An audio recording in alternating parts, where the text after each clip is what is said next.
কালনার নৃসিংহপুরের ferry service বন্ধ হলো। গত 3 দিন ধরে জনগণের উদ্দেশ্যে মাইকিং করে জানানো হয়েছিল যে রেমাল ঝড় আসছে আর সেই কারণেই ফেরি সার্ভিস বন্ধ হতে পারে।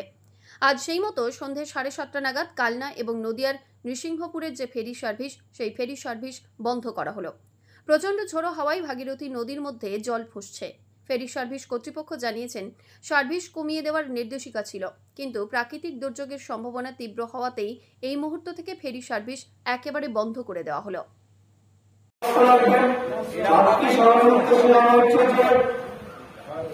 প্রাকৃতিক দুর্যোগের কারণে আমরা কালনা ফেরিঘাটের পরিষেবা বন্ধ করে দিয়েছি।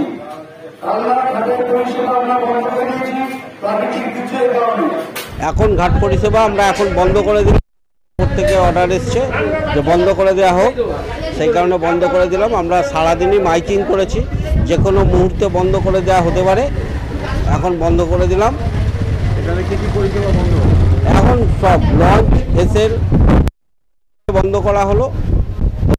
চাষিদের আপাতত রেখেছি, যদি এমার্জেন্সি কিছু পার করতেই হয়।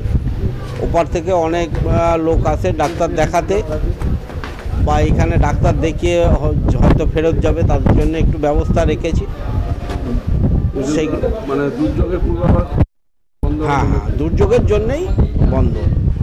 নির্দেশিকা এসেছে আপনাদের? হ্যাঁ, নির্দেশিকা এসেছিল 26-27, আর লঞ্চ এবং ভেসেল পরিষেবা আপনারা সীমিত করুন। রেস্ট্রিকশান বেঁধে দিয়েছিল, সেরমভাবেই চলছিল। পরশু দিন থেকে ওপারে আমরা মাইকিং করছিলাম, যেহেতু ওপার থেকে প্যাসেঞ্জার বেশি আসে আমাদের এদিকে। পুলিশে ওখানে মাইকিং করছিল, আমরা এখানে মাইকিং করছিলাম। আজকে 3 দিন ধরে মাইকিং করার পরে এই এখন আমরা বন্ধ রাখছি। কমল বোরা রিপোর্ট, সংবাদ আজকে নিউজ।